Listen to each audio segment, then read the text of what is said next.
జాగ్రత్తగా ఆలకించండి. యేసయ్య భూలోకానికి వచ్చిన తర్వాత చేసే ప్రార్థన ఏంటంటే, తండ్రి, లోకం పుట్టక మునుపు నీ యొద్ద ఏ మహిమ నాకుండెనో ఆ మహిమతో మరలా నన్ను ఏం చేయి అంటే, ఇప్పుడు ఏం చేశాను? ఆ మహిమని విడిచిపెట్టేశాను.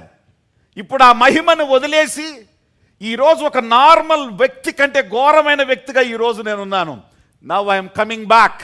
నేను తిరిగి వస్తున్నాను. ఇప్పుడు ఏ మహిమను నేను పరలోక రాజ్యంలో ముందు కలిగి ఉన్నానో, తండ్రి, ఆ మహిమతో నన్ను అంటే, ఆ మహిమను నీ కోసం నా కోసం, ఎంత మహిమది! ఆ మహిమను నీ కోసం నా కోసం ఏం చేశాడు ఆయన? కంప్లీట్గా వదిలి వచ్చేశాడు. అది ఎలాంటి మహిమది? ఎవ్వడు కూడా ఆ మహిమలోనికి ప్రవేశించలేని మహిమ. ఆమేన్. ఎవ్వడు కూడా దగ్గరకు కూడా రాలేనటువంటి దేవుని మహిమలో, అమరత్వంలో ఉండేటువంటి మహిమని తృణప్రాయంగా ఆయన విడిచి మన కోసం ఆయన దిగి వచ్చాడు. తన స్టేటస్ నంతటిని ఆయన వదిలిపెట్టాడు. ఫిలిప్పీ పత్రిక 2వ అధ్యాయం 6వ వచనం, హీ లెఫ్ట్ హిస్ పొజిషన్. ఆయన యొక్క స్థితి స్థానాన్ని, ఆయన యొక్క ఆధిక్యతను ఆయన ఏం చేశాడంటే విడిచిపెట్టి వచ్చాడు. ఆయన దేవుని స్వరూపము కలిగిన వాడయ్యుండి దేవునితో సమానముగా ఉండుట భాగ్యమని ఎంచుకొనలేదు గాని, దేవునితో సమానముగా ఉండుట విడిచిపెట్టకూడని భాగ్యమని ఎంచుకొనలేదు గాని, మనుషుల పోలికగా పుట్టి దాసుని స్వరూపము ధరించి తన్ను తానే రిక్తికునిగా చేసుకొనెను. ఒక నిమిషం ఆగండి. ఆయన ఎవరితో సమానంగానంట?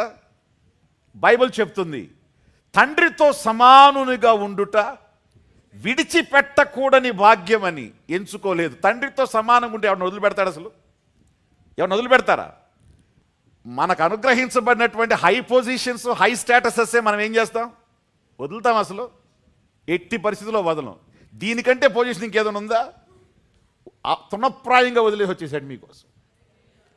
అలాంటి స్టేటస్ ఆయన ఏం చేశాడు? ఆయన తీసి పక్కన పడేసి, అది నాకు ఆధిక్యత కాదు, నాకు మనుషులు ప్రాముఖ్యం, ఆ స్థితిని, తన హోదాని, తన స్థానాన్ని, తన స్టేటస్ని ఏం చేశాడు? ఆయన తృణప్రాయంగా వదిలేసి మన కోసం భూలోకానికి వచ్చాడు. ఇక్కడ దానికంటే మించిన స్టేటస్ ఏమైనా ఉందా? ఇప్పుడు ఎందుకని ఈ కంపెనీ నుంచి ఈ కంపెనీలోకి మారేది దేనికి? డబ్బులు ఎక్కువ వస్తాయని, హైక్ వస్తుందని, పొజిషన్ పెరుగుద్దని, చైర్ పెరుగుద్దని. మరి అక్కడి నుంచి ఇక్కడికి వచ్చేది ఏమైనా ఉందా? పొజిషన్ కాదు, అసలు కుర్చీ లేదు ఇక్కడ.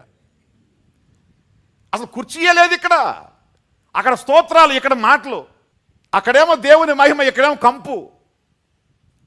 అక్కడేమో చుట్టూ దేవదూతలు, ఇక్కడ చూస్తే అందరు విమర్శకులు. తల్లితో సహా, తమ్ముళ్ళతో సహా, చెల్లెలతో సహా మొత్తం విమర్శకులే.